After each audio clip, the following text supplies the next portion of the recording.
faly miarabanao indray izay amin'itian'io ao anatin'izao fandarana izao ny tenako Bishop Patrick Andrinarivo manona ny fiadan'Andriamanitra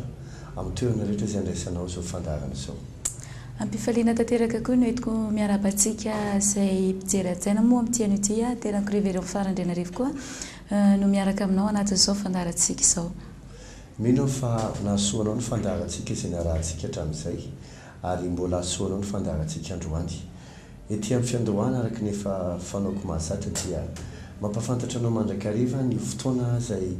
ndeha ataoko hoe lehibe sady ahasoa ny fiainanao karakarain'ny fiangonana Évangélique Chaîne. Ny antony ny fotoana lehibe izay karakaraina ireny moa dia voalohany indrindra ampahafantarina anao ny zava-miafy ny tenin'Andriamanitra. Satria rehefa mitombo ny fahatakarinao tenin'Andriamanitra dia lasa memora ny fiainanao, lasa metsotra ny fahafahanao mahavita zavatra, lasa reo izay verinao fahaolana sy ady tsotra aminao miatrika azy ary tsy karazan'ny olona mora mipanika lavana matahotra ianao fa fantatrao ny tokony atao sy ny fomba anaovana azy araka ny tokony ho izy. Ka amin'ny volana février izao dia manana fotoana antsika indrindra ny talata sy larobia alakamisy. Talata larobia alakamisy 21, 22, 23 février izao etsy amin'ny fiangonana Chaîne Atanjombato. Telo andro lehibe izy io izay resanany amin'ny hoe telo andro ny fanafahana. Ny faharoa dia mbola mitony fotoana antsika izay hanazavana mikasika ny mystera. Ireo mystera izay hampety ny fiainanao.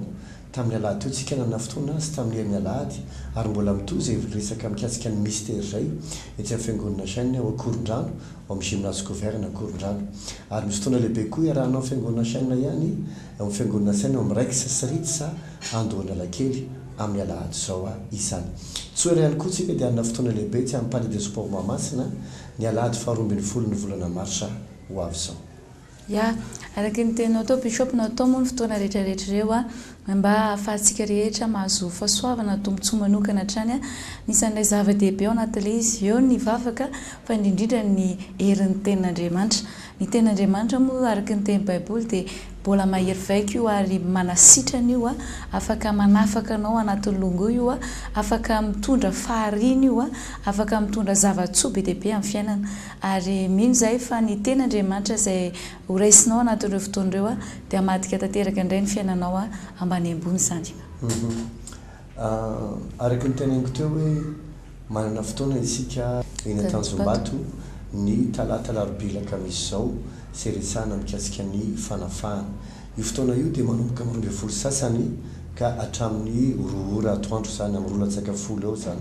Fotoana izay iresahana mikasika ny fanafahana hoy aho izay mazava ho azy izany misy ny délivrance, mazava ho azy ihany koa isy ny vavaka ao anao manokana izay hanafahananao amin'izay zavatra mampahory anao. Raha sendra tsy hitanao fiangonana Chaîne Atanjombato dia avy eo amin'ny tetezan'ny Tanjombato ianao mandrosotriny eo any Tanjombato iny izany dia mahita plaque ngeza be ianao vao vita mihitsy ny tetezana menamena be misy soratra fotsifotsy hoe Église Évangélique Chaîne dia miakatra loatra ny pavé io ianao dia mivily miakavanana izay fiviliana miakavanana voalohany dia mandroso alohanao mahita trano lehibe fotsifotsy misy banderole hoe tonga soa fiangonana Évangélique Chaîne. Ao no misy ny fiangonana Chaîne izay anaovana ity fotoana lehibe dia lehibe ity mandritry ny 3 andro. Ya, tsara ihany moa manamarika Bishop fa fotoana lehibe sady miavaka io fotoana io izay asanasana ny rehetrarehetra moa izany. Mazava ho azy misokatra ho an'ny rehetra ary mazava ho azy ihany koa tsisy vidim-pidirana fa ohatry ny fotoam-bavaka rehetrarehetra moa izany izy io fa izany hoe mahasamy hafa azy kely dia indray aloha ny loha hevitra izay voizintsika ary faharoa ny zavatra atao manokana ao anatin'io fotoana io. Ny loha hevitra izay resahana dia mikasika ny fanafahana. Rehefa miresaka tsika hoe fanafahana dia mazava ho azy izany misy ny fanafahana amin'ny fampahorian'ny fanamaloto. Isan'ny zavatra anankiray izay manahirana ny olona ny manaiky fa misy fanamaloto ny fiainana. Sarotra be ny hiteny hoe izaho misy devoly. Na dia ny olona misy devoly ary tsy hiteny mihitsy hoe izaho misy devoly. Kanefa tsara mba hahafahanao mahafantatra hoe inona ny mahazo anao dia tsara ka mahafantarinao hoe tahaka ny ahoana marina ny fiainan'ny olona anankiray rehefa fatorany ny fanaratsy. Satria tsisy olona andeha naiky kosa aloha izy misy devoly ary na misy azy izy menatra kosa dia horohana devoly ao mason'olona indraindray. Kanefa tahaka ny dia ataoko hoe raha marary ny olona anankiray ka tsy mety ho any amin'ny dokotera izy na sady tsy te hitsabo teny izy fotsy avelo fotsiny ato maty de maty azany de tahak'izay koa zany le farany olo oatra zany fa raha ohatra ianao ka mahatoky hoe marary ianao dia mety mahamenatra le aretinao fa rehefa tonga any amin'ny dokotera ianao tsy maintsy milaza hoe zao le mahazo anahako de eo amin'izay ny dokotera milaza hoe zao ny tena mahazo anao a raha zany zavatra resanao zany a de salamizosy tahaka an'izao ka mba ahafahantsika mamantatra hoe ity zany tsy hoe tereny ianao izy devoly a satria mantsy sao de mietrehitra hoe tianareo tena zany misy devoly daholo ny olona rehetra milohan'ny tenenako an'le tenenako de tonga de teneniko izay mba ahafahanao mahafantatra hoe tena misy fanaratsy mamatotra tokoa ve ny fiainanao na mety manodidina ny fiainanao izy tsy voatery ao anaty ange fa zavatra afa-ty ivelany koa ndraindray zay manavesatra sy mampahory ny olona fa mba ahafahanao mamantatra hoe tena asan'ny devoly tokoa zao mahazo zao de tsara angamba ny amantarantsika hoe ahoany ny afantaranao fa misy fanaratsy ao aminao na eo amin'ny fiainanao misy karazany maro moa zany ny asan'ny fanahy maloto araky ny tenao teo bishop hoe misy teny hoe fanahy maloto ao anatin'le olona nefa misy karazana fanahy maloto tsy voatery ao anatin'ny olona fa mampahory an'le olona ve tsy ivelany ohatra ny hoe isan'ray ataon'ny fanahy maloto ary betsaka ny olona mety hitratra an'izay hoe misy ny antsoina hoe influence diabolique zany hoe io karazana influence io a mazava ho azy tsy any anatin'le olona le fanahy maloto fe tsy ivelany le fanahy maloto a miezaka mamily sy mifehany le ridritra ny fanapahan-kevitra moa ny tena voakasika le izy mandrapatonga le olona efa misy karazan-javatra efa tsy ety na zavatra ratsy de tafiditra ny foana le olona tafalatsaka foana le olona ary mandrapatonga le olona ohatrany hoe misy karazana fahadisoana na erreur miverimberina foana zany hoe lasa ohatrany hoe le fiainana zany tokony raha baiboly manko de milaza fa ny fiainana marina de tokony miakatra mandrapatatao vonana le izy ndray zany le fiainana tsy miakatra fa mana tendance ohatrany hoe misangodina manao cercle zany manao zavatra misy zavatra miverimberina zavatra miodikodina foana misy karazan'olona zao ohatra hoe bishop tahaka zany hoe ohatra ny amin'ny resaka asa de hoe misy karazana fanapahan-kevitra zay ohatrany hoe raisiny zay tena hoe crucial moa zany na hoe zava-dehibe zay mety hiteraka fahavoazana mihitsy aza kanefa de magaka fa tafilatsaka foana any anatin'izay le olona ary ohatrany koa misy sasandray amin'ny resaka fiainam-pitiavana ohatrany hoe tafiaraka foana ny karazan'olona zay efa hita fa tsy ety mety io vadin'olona io ary magaka de vadin'olona foana matetika tafiaraka aminazy mandrapatonga le olona ohatrany hoe misy karazana déception verimberina foana fa raha le olona farany leo angambany hoe mieritreritra hoe tsy natao anambady fa nefa le izy de tena hoe misy karazana fanahy maloto a izay mamily an'le olona amin'ny zavatra tsy izy ka ohatra anankiray zany hoe influence diabolique zany misy karazany tsinona ny fiasan'ny fanahy maloto sy ny fatoran'ny fanahy maloto ao amin'ny fiainan'ny olona ohatra zany teny andreverao zany ohatrany hoe misy hery zay tsy hita maso mi-influence an'le olona de ny mahatonga le olona ohatra zany hoe efa vadin'olona zao fa izy tsy malala angeny voalohany fa de rahany aloha rehefa tafaraka efa misy zavatra be da be ny fanaovana atiorina vao fantatra hoe aike vadin'olona ty arahako ty de kivy ratsy de misy miala misy ohatrany tafajanonao anatin'ilay izy lasa ohatrany hoe de ndre miala indray de miaraka amin'olo kafa indray ay mbola ohatr'izay ihany ohatrany hoe tsy fantany hoe inona ny mahazo azy ohatrany voasitonao amin'izany zavatra ny foana izy tsy hoe sanatria mpijangajanga na te hijangajanga fa misy force hafa avy aty ivelany zay manosika azy ioroanao azy amin'ilay izy io ohatrany hoe betsaka na de amin'izao fotoan'izao azy akizy adolescente influencen'ny devoly mijery resaka film pornographique amin'ny téléphone amin'ny tablety amin'ny ordinateur ny manokana lasa ohatrany hoe de rehefa bedesina le akizina tena fa inona mahatonga anao an'izany de na le akizy ary tsy mahafantatra tsy haiko ozy izy hoe fa maninona manao an'izany satria misy influence diabolique zay manosika azy amina zavatra tsy tokony atao le izy tsy voatery hoe resaka namana fa eo ihany zay mety hoe namana sy resaky ny ankizy fa misy force tsy hita maso zay manosika le ankizy amin'izany de lasa mahatonga le ankizy pervers mihitsy lasa tia sexe lasa tia zavatra maloto lasa tia zavatra vetaveta lasa mety tonga ny ankizy mihitsy azy ohatrany hoe miarakaraka etsero de atramina ankizy kely vo 13 taona 14 taona de efa fampiaraka etsero satria misy force aty ivelany zay manosika ny ankizy amin'ny 7 taona ohatra zany ankoatran'izay koa misy ny fatorany devoly ohatra hoe misy ny antsoina hoe démoniaque démonisé moa zany filaza azy le olona tsy possédé fa démonisé zany hoe démoniaque misy devoly nay mamatotra le olona misy miteny hoe fangany kristianina mety misy devoly ny valiny de iny satria ny démonisé de ohatra zao mizara telo tsika olombelona ny fanahy ny aina ary ny vatana ka ny olona démoniaque tsy ny fanahy ny fatorany devoly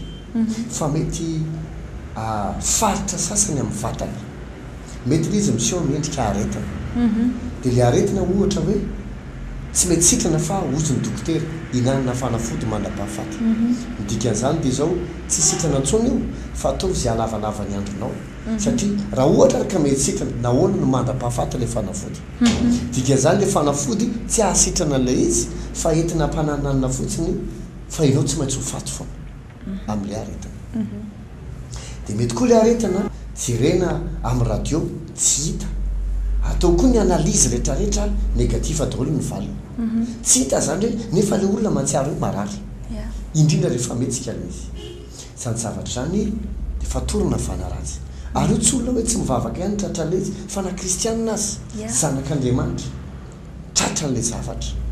fatorana fanamaloto tsy ny vatany rehetra ny marary fa misy faritra amin'ny vatana izay marary sasany ohatra hoe tratrana aretina ando tsy mety mijanona mihitsy migraine ataona ny maro misy sasany hoe misy zavatra mandehandeha anatin'ny kibo ny sasany areti-po sasany palpitation zay tsy mety afaka mihitsy lay izy atao daholo ny traitement rehetrarehetra misy karazana aretina zany de toute façon raha ny baiboly ny jerena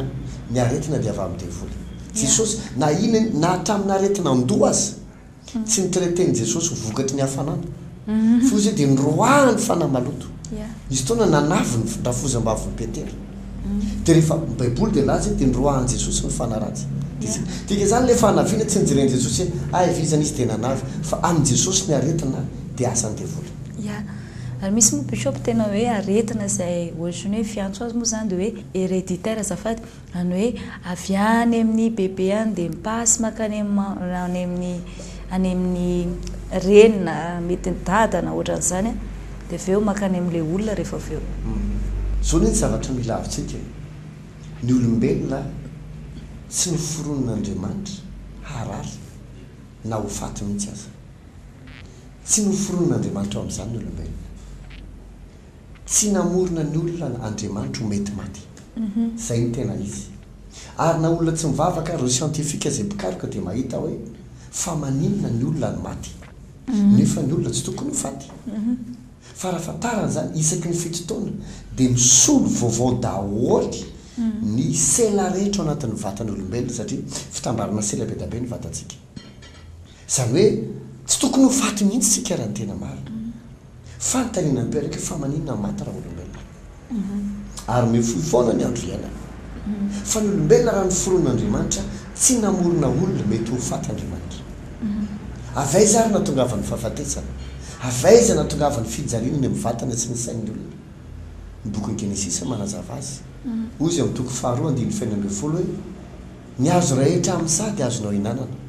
fa ny azo eo avovoan'ny sa de tsy azonao hinanana fa amin'ny andro ihinananao de ho faty tokoa ianao dikazay zany raha namorona ny olombelona Andriamanitra tsy olona mety maty noho ny forona fa raha inona le voankazo eo avovoan'ny sa izy de ho faty izy dikan'izay raha mbola tsy nihinana izy censé ho faty mihitsy izy tsy nieritreretin'Andriamanitra ho faty mihitsy izy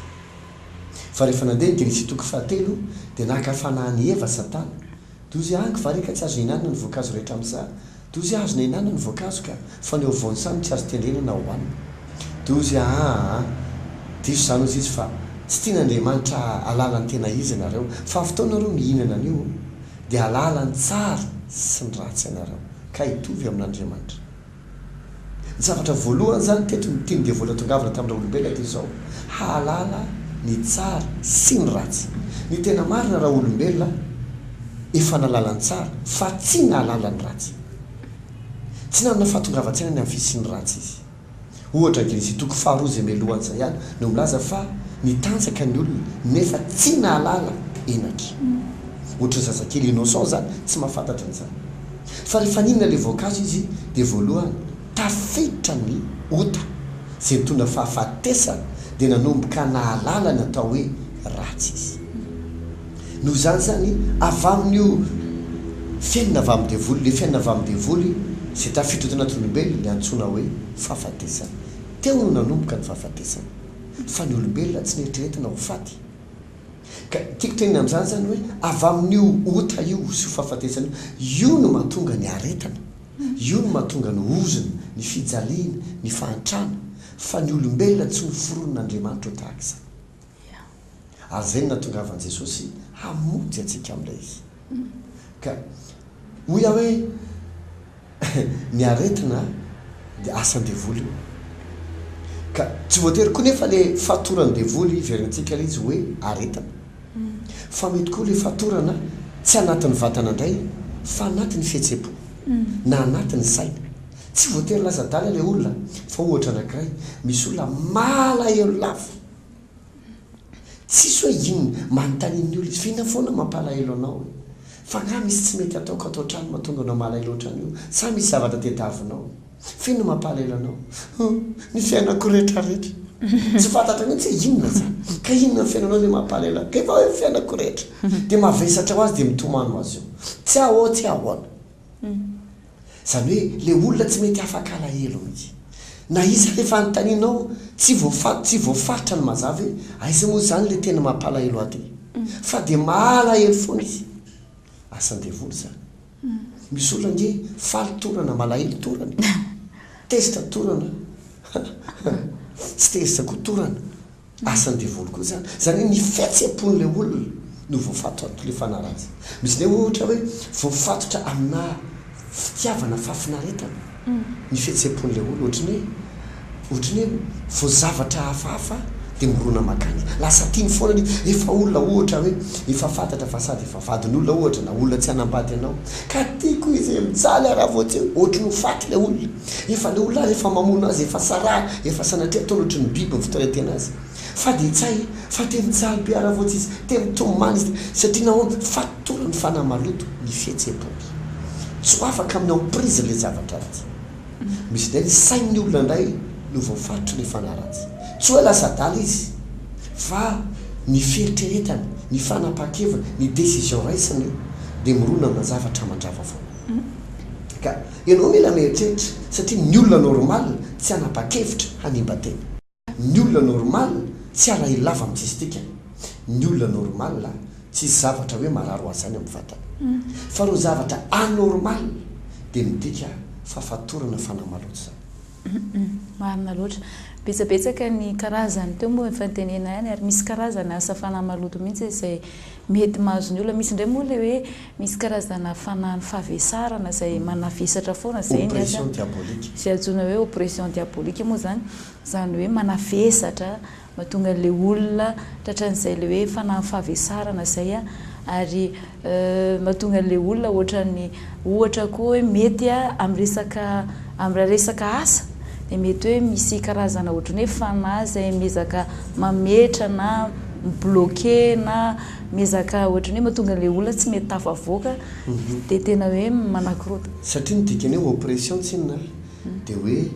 zavatra manavesatra anao faharoa manapa-pahefana aminao fahatelo manisy fetra anao zany hoe rehefa tonga ny oppression diabolique na hoe fampahorian-devoly dia misy zavatra tsy hita maso manavesatra mametra koa milimité anao ohatrany olona latsaka anaty lavaka ianao miodina fa tsy mahita varavarany voahany tsy hitanao mihitsy hoe aiza zany ary renao misy zavatra manavesatra dia le manavesatra io tsy voatery alahelo fa renao mihitsy hoe tsy mety miainga ny fiainako tsy mety miovy zany fiainako zany misahirana foana ianao misy zavatra tsy mety vitanao manala le izy mety trosakoa le izy mety fikorotana-pianina zay renao mihitsy hoe ahoana ny alako amin'ity fa tsy hitanao mihitsy raha izy maka conseil avy avaniny ianao fa ny conseil tsy mahafaka le izy satria fanahy maloto le izy zay miopprime anao manavesatra anao amin'ny akabe moa zany dia hoe le izy zany rehetrarehetra zay nresantsika teo a dia fanahy tsy ivela miasa amin'ny olona anankiray izay mety hoe miasa amin'ny ampahany sehatra ny fiainana mety any vatana mety any anatin'ny fihetseham-po na mety amin'ny sehatra maro kanefa na dia izana zany aza dia tena hoe asa ny fanahy maloto ary rehefa miresakantsika asa ny fanahy maloto a dia ny zavatra atao amin'ny asa fanahy maloto a tsy conseil tsy resaka fanafody fa mila roahana tsotra izao ny fanahy maloto raha izay ny vahaolana tokony hoe atao amin'ilay izy satria indraindray ny olona mitady lalana hoe mandra-pahatonga ilay izy hoe tia ny hazavaina le zavatra mahazo azy a ary tia ny sotonina amin'ilay monde le hoe mahaolona na ara-tsaina na amin'ny fahaizan'ny olona ohatran'izany a nefa n'ilay zavatra tsy mety miova ka tonga tia ny telo andro andraisanao an'izay télé français talata rabila kamisy zao 21 22 23 etsy amin'ny église évangélique chaîne na Korondrano Atanjombato azafady tongava amin'ilay izy atoandro eo mroa folo sasaka hatramin'ny roa latsaka folo eo hivavaka ao anao zany mety mahatsiariko anao voagejana fahazarana azy toetry zay tena hoe tena efa te hijanona amin'ilay izy ianao fa tsy vitanao mihitsy ohatry ny cerclealisme miodikodina ohatry ny tena ndeverao tamin'ny voalohany zavatra mihodina te hialy ianao fa tsy mety tsy hainao hoe manino satria ny fanahy maloto tsy afaka amin'ny fidiscipline anao tena ifetena tsy hihinan-tsakafo misy olona amin'ny tena zava-nikeza loatra dia efa tsy mihinana mihitsy izy zary raha mihinana salady kely na yaourt anankiray fa vao ma izy mangeza satria tena marina amin'ilay izy tsy resaka hoe fa za mihitsy zahay tsy resaka hoe sakafo fa fanahy maloto ilay izy misy olona koa mahika tsy mety mangeza mihitsy na mihinan-kanina ohatry ny ahoana azy atao daholo traitement hohanina hatramin'ny protéine fa tsy mety mangeza satria nahoana fanahy maloto koa ilay izy sany zavatra zany a mety ozy itsika hoe afaka manatona dokotera ingenao raha tsy mino zay tenenay dia asevojereny dokotera inona mahazo anao dia ataovy ny analizy rehetra fa tsy ho hitany analizy ilay izy satria fanahy ratsy ilay izy ny fanahy ratsy a tsy afaka ny fanafodin'ny dokotera tsy sitra ny fanafodin'ny dokotera tsy afaka ny fanafody gasiko na ho any amina olona mpitaizy ianao na piskidy ianao zao ny zavatra hitranga mety ho sitrana le aretina fa devoly ngezangeza kokoa miditra satria ny devoly dia fanjakana misy atanatoam-pahefana dia ohatrale hoe lelehibe no miteny amin'ilay kely voainao tao dia mivoaka fa izy tsy midika hoe mivoaka dia sitrana le aretina fa misy fanahy maloto ngeza kokoa miditra ao anatin'ilay olona ny devoly tsy mamela mahazo zany mety ohatry ny sitranao tamin'ry fa misy problème ngeza kokoa no miditra dia ozy ianao tena mahay le olona ry ny tsy azonao dia zao mifanaraka ny devoly mifabaiko dia ngeza miditra kokoa dia miratsy lavitra foana ny fiainan'ilay olona ka ny fanahy maloto tsy voavoakanao amin'ny fanafody tsy sitranao amin'ny fanafodin'ny dokotera tsy afaka ao amin'ny discipline fifehezantena tsy afaka amin'ny fehezahana itisteo mifetena manao fitantanana ny vatana na conseil na même mana conseil ara-panaza tsy mahafaka azy fa ny fomba hanafana ny devoly tokana ihany délivrance karaha toy ianao mahatsiaro tahaka izany ary mety tonga amin'ilay misy karazana étape ray moa zany bishop izay mety mahazony olona hoe possédé tanteraka le olona zany hoe voafatotra ray manontolo fanahy aina vatana zany hoe tena hoe sous contrôle ny devoly tanteraka hitantsika ao anatin'ny baiboly ohatra le lehilahy izay voalaza fa matory eny fasana izy a tsy tompony tena antsony izy a ary na ny olona ary lasa matahotra satria ny ezahana natao tamin'ny fatorany izy nara-pahatonga anazy gadra vy tanana tongotra fa tapaka le izy raha hery maolona le izy mety tsy tapaka fa le izy moa fanahy maloto a dia natonga le olona farany lasa natoka-monina ary misy olona mety tahaka izany koa angambany hoe tena hoe voafatotra tanteraka mety lasa vidala mihitsy ny sasany a mety verisaina ary mety lasa tena mivadika tena tsy le olona tena le olona tsony le olona misy olona moa dia tahaka izany mihitsy ny tonga amin'ny teny olona rehefa mihetsika n'androny misy sasany tena hoe misy karazana fotoana etsehana rehefa tsy hinam-bolana ny sasany arakaraka misy moa dia tena hoe fatoran'le izy mihitsy a eo ny tepoka hoe tongava fa Andriamanitra no manafaka iny ary zay ny fandaharantsika fa voniny izay hikarakaranao tongava ny fiangonana saina eny Tanjombato ny talata alarobia kamisy zao amin'ny 12 sasany hatramin'ny 2 ora ny fotoanantsika rehefa vita ny délivrance mbola vonina amenao conseil zay hoe izao amin'izay tokony atao mba tsy hiverena izany intsony mba voniny hikarakaranao zay ny asoanao ny tanjona azadiny feny Korondrano koa tsika manana fotoana sy amin'ny raiky sasaritsy andona lakely ny mystère mampety ny fiainana efa hitanao amin'ny écran io ny fotoana ny koronana mivasy amin'ny folo marina dia amin'ny rosatsana ny eo amin'ny raikisa indray a rehefa lahady dia amin'ny enina fito sasany amin'ny sivy amin'ny folo sasany amin'ny ray sasany sy amin'ny roa sasany raikisa sy ritsy andao lalan-kely tongava amin'izany fotoana rehetrarehetra misy ny andavanandro ny arivo amin'ny raikisa amin'ny dimy sasany amin'ny enina sasany amin'ny dimy sasany talata alarobia lakamisy fa ny fotoana miavaka amin'ity zany dia ny talata alarobia lakamisy atoandro zao 21-23 eny fiangonana Saina Tanjombato sy isaky ny alahady iresahana ny amin'ny hoe ny mystère mampety fiainana mahatonga fa nasoanao ny fandaharantsika manao velomanao izay mivady Bishop Patrick sy Révérend Fara Andrianarivo tomboa fa soavana velomatao